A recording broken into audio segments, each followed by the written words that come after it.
According to National Family Health Survey, approximately 57% women, 67% young girls, 68% children and even 25% men are anemic. ये हमारे growth, development and reproductive health को affect करता है। तो इस video में हीमोग्लोबिन क्या है, हीमोग्लोबिन को बढ़ाना क्यों जरूरी है, कौन कौन से फूड हम रूटीन में ऐड करेंगे कि जिसकी वजह से आप अपना हीमोग्लोबिन नेचुरली बढ़ा पाएंगे। This is doctor Hital, Ayurvedic doctor and health coach.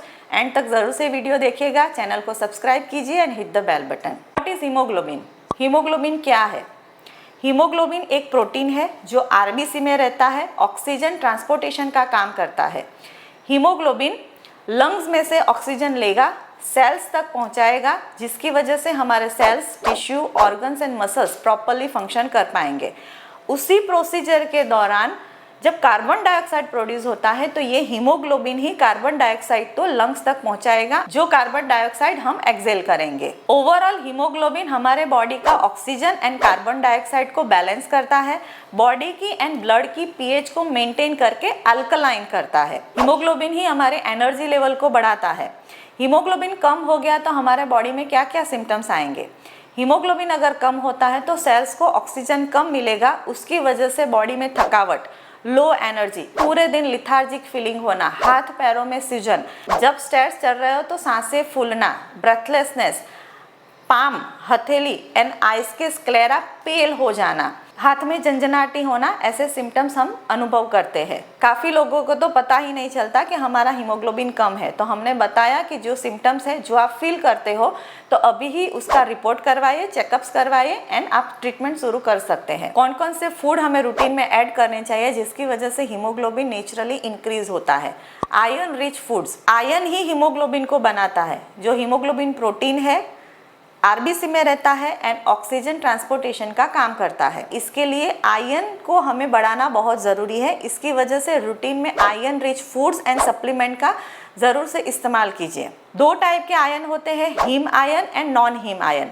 Haem iron animal products में मिलेगा जो बॉडी इजीली एब्जॉर्ब कर लेता है, लेकिन non haem iron plant based product में से मिलता है जिसका एब्जॉर्प्शन बॉडी आसानी से नहीं करता है। उसका एब्जॉर्प्शन के लिए विटामिन सी रिच फूड चाहिए। आयरन रिच फूड्स में ग्रीन लीफी वेजिटेबल्स, पालक, ऑल टाइप्स ऑफ भाजीज, मतलब पालक, पुदीना, धनिया, देन स्प्राउट्स, लेग्यूम्स, लेंटिल्स, राजमा, छोले, सोयाबीन। नट्स एंड सीड्स में काजू, अखरोट, pumpkin seeds, flax seeds, black raisins यानी कि मुनक्का, एप्रिकॉट आयरन को बूस्ट करने में आपको हेल्प मिलेगा। Vitamin C rich foods. Non haem iron जो प्लांट बेस्ड प्रोटीन में से मिलता है, उसके आयरन को एब्जॉर्प्शन के लिए विटामिन सी हमें चाहिए। और काफ़ी सारे फूड्स जैसे कि स्प्राउट्स, लेंटिल्स एंड लेग्यूम्स से एंटी न्यूट्रिएंट प्रॉपर्टी होती है, जैसे कि phytates, phytic acid and tannins. वो आयरन के एब्जॉर्प्शन को ब्लॉक कर देता है। विटामिन सी ये जो एंटी न्यूट्रिएंट प्रोडक्ट है, phytic acid, phytates and tannins, उसको न्यूट्रलाइज कर देता है। इसके लिए विटामिन सी अगर आप लेंगे तो 20 to 30% हीमोग्लोबिन नेचुरली बढ़ सकता है। इसके लिए खट्टे फ्रूट्स यानी गवावा, ऑरेंजेस, कैप्सिकम, ब्रोकोली, आंवला अपने रूटीन में ज़रूर से ऐड कीजिए। फ्रेश आंवला मिले तो फ्रेश, अदरवाइज आप आंवला पाउडर को अपने स्मूदी, शेक, सैलेड में आप ज़रूर से रूटीन में इनकॉर्पोरेट कीजिए। Vitamin B9 folate rich food. Vitamin B9 मतलब फॉलेट, वो आरबीसी के प्रोडक्शन में ज़रूरी है। आरबीसी को बनाने के लिए विटामिन B9 चाहिए। जितना हेल्दी आरबीसी होगा उतना नेचुरली हीमोग्लोबिन प्रोड्यूस होगा एंड इतना अच्छा अमाउंट में हीमोग्लोबिन प्रोड्यूस होगा। स्टडी के अनुसार विटामिन B9 रिच फूड्स और सप्लीमेंट 20 to 30% हीमोग्लोबिन बढ़ाता है। रूटीन में स्पिनेच, पंपकिन सीड्स, खट्टे फ्रूट्स, ऑरेंजेस, ब्रोकोली, कैप्सिकम ज़रूर से ऐड कीजिए। Vitamin B12 rich foods, again healthy RBC को बनाने के लिए विटामिन B12 चाहिए। नर्वस सिस्टम को हेल्दी रखने के लिए भी विटामिन B12 चाहिए एंड हमारे एनर्जी प्रोडक्शन में विटामिन B12 बहुत ज़रूरी है। स्टडी के अनुसार vitamin B12 rich foods and supplements हम ऐड करेंगे तो 30% जितना हीमोग्लोबिन बढ़ेगा। Approximately vitamin B12 animal products में से ही मिलता है। इसके लिए रूटीन में विटामिन B12 के सप्लीमेंट्स ही आप ऐड कीजिए। Then vitamin D3 rich foods, haemoglobin को बढ़ाने के लिए विटामिन D3 डायरेक्टली सपोर्ट करता है आरबीसी, हीमोग्लोबिन आरबीसी में रहता है, तो आरबीसी को प्रोडक्शन के लिए एक हार्मोन जरूर है, एरिथ्रोपोएटिन, जो विटामिन D3 एरिथ्रोपोएटिन नाम के हार्मोन को रेगुलेट करता है। इसके लिए vitamin D3 rich foods and supplements अपने रूटीन में ऐड कीजिए। सन बाथ से विटामिन D3 मिलेगा, लेकिन इतना नहीं मिलेगा जितना हमारी बॉडी को नेसेसिटी है। इसके लिए 60,000 इंटरनेशनल यूनिट के विटामिन D3 के supplement twice in a week और थ्राइस इन अ वीक आप रूटीन में जरूर से ऐड कीजिए। प्रोटीन रिच फूड, हीमोग्लोबिन एक प्रोटीन है जो आरबीसी में रहता है। डाइटरी प्रोटीन इसके लिए बहुत ज़रूरी है। जितना अच्छा प्रोटीन हमारी बॉडी में होगा, इतना 20 to 30% इंक्रीज्ड हीमोग्लोबिन हमारी बॉडी में रिलीज होगा और प्रोड्यूस होगा। Nuts and seeds, way protein powder, plant based protein powder, sprout, legumes, lentils अपने रूटीन में ज़रूर से ऐड कीजिए। प्रोटीन पाउडर की स्मूदी शेक ज़रूर से ऐड कीजिए।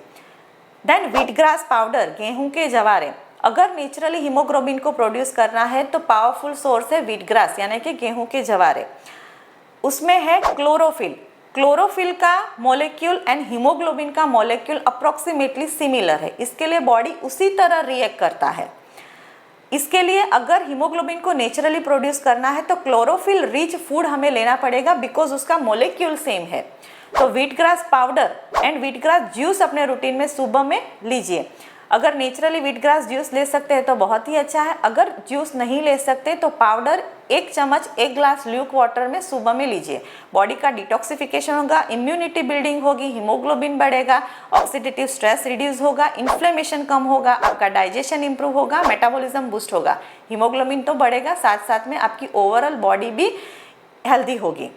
हीमोग्लोबिन को नेचुरली अगर बढ़ाना है तो आपको कॉफ़ी एंड टी का कंजप्शन बंद करना पड़ेगा, because T and coffee iron के एब्जॉर्प्शन को ब्लॉक कर देता है। एंड आयरन जब लेंगे, आयरन रिच फूड या सप्लीमेंट हीमोग्लोबिन को बढ़ाने के लिए, तब आपको calcium rich foods and calcium की सप्लीमेंट हमें अवॉइड करनी पड़ेगी, बिकॉज कैल्शियम भी आयरन के एब्जॉर्प्शन को ब्लॉक कर देगा। अगर दोनों साथ में लेने की ज़रूरत है तो एक टाइम सुबह में आयरन सप्लीमेंट लीजिए एंड रात को कैल्शियम सप्लीमेंट लीजिए।